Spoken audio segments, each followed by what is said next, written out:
sufficient inertia in the US public to be able to pursue an agenda. We were losing that momentum in the UK. The announcement that the troops would be withdrawn from Iraq was kept very, very low key. There was no specific timetable put on it, but there was a statement made on the 4th of July, Independence Day for the US, that the UK troops would be withdrawn at the earliest possible opportunity, and sooner rather than later. There was some other stuff going on that week. Now, there is no question that with the Olympics being awarded to London on the Wednesday, that the French were very pissed off. But I think we can rule out the French.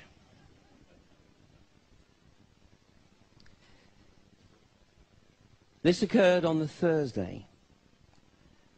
The UK papers had only had one day to wax lyrical on the fact that London had won the Olympics. Now, you know the British press, most of you. This would have been going for weeks. Prior to that, we'd had a very successful Live 8 event on the weekend, taking attention to the meeting of the G8 leaders. All of that has become history. This has dominated the press. And is this cosmic humor? Outright terror, bold and brilliant. It's actually an advert for the film The Descent, which is a horror film in the genre of Blair Witch Project. Now, there was a lot of stuff going on that day. There was a vehicle the other side of that bus, by the way, that had the name Kingstar blazoned across it. Kingstar are explosive demolition specialists. Another part of cosmic humor, perhaps. It's only 2 weeks. So I've only had 2 weeks to sort of research the events of London. I've had 3.5 years to research the events of 9/11. But that 3.5 years researching the events of 9/11 has helped me understand patterns and see patterns of what's occurring. And in 2.5 weeks, I've looked for the same patterns, as one would. And I'm going to share with you some of the stuff that I found. And no conclusion here, it's too early, but just some of the observations. Now, there's a guy called Peter Power. He's the managing director of a company called Visor Consultants. This is straight off of Visor Consultants' website. So Peter Power, he's the managing director of Visor Consultants. He's a fellow of the Emergency Planning Society, fellow of the Institute of Risk Management.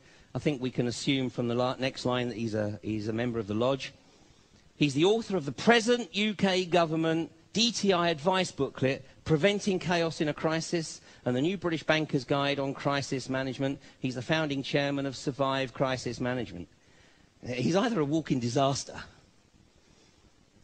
or he really is a specialist on this kind of event. So, in theory, this sounds like a pretty good guy to call into action, doesn't it? To look after the events of 7/7. What would the statistical likelihood be of him actually being ready?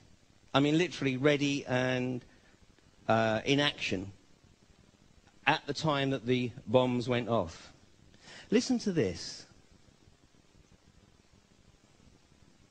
The thing that concerns me is that what are we doing for the thousands of men and women actually who are in London working? And I say that because at 9:30 this morning we were actually running an exercise for over a company of 1,000 people in London based on simultaneous bombs going off precisely at the railway stations that happened this morning.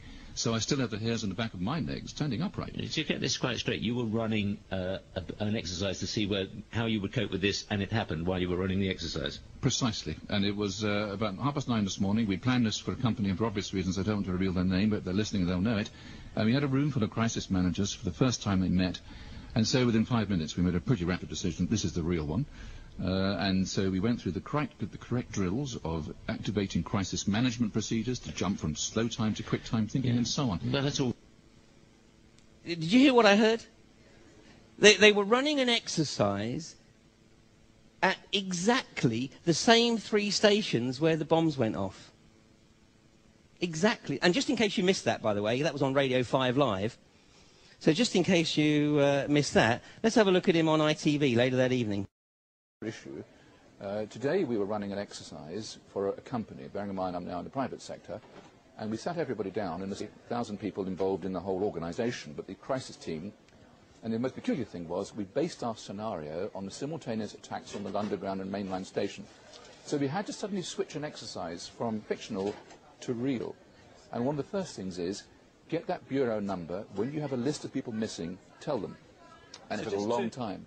Just to get this right, you were actually working today on an exercise that envisioned virtually this scenario. Almost precisely. I was up until 2 o'clock this morning because it's our job, my own company, Visor Consultants. We specialise in helping people to get their crisis management response. How do you jump from slow time thinking to quick time doing? And we chose a scenario with their assistance, which is based on a terrorist attack because they're very close to a property occupied by Jewish businessmen. They're in the city, and there are more American banks in the city than there are in the whole of New York. A logical thing to do. And I've still got the... I was going to say, how extraordinary today must feel for you as it unfolds. Right? Although that time, when the interviewer said, let me get this right, you were running an exercise at the same 3 stations where the bomb went off. In the second interview, he went, almost precisely. In the first interview, he went, precisely. So he was starting to water down. I actually caught another interview with him 2 days later, and by now he'd been got at. You know, by now it was being tempered, and he was bringing it into line. Well, these exercises are going on all the time, blah, blah, blah, blah. Well, a statistician did an analysis of the statistical likelihood of this guy having an organisation in place in London of 1,000 people, his own words, ready to deal with a terrorist exercise at exactly the same 3 stations as it occurred. And he came up with the analysis that it's exactly like identifying 2 random people from anywhere on the globe, asking them to go and find 3 grains of sand, and then both coming back with the same 3.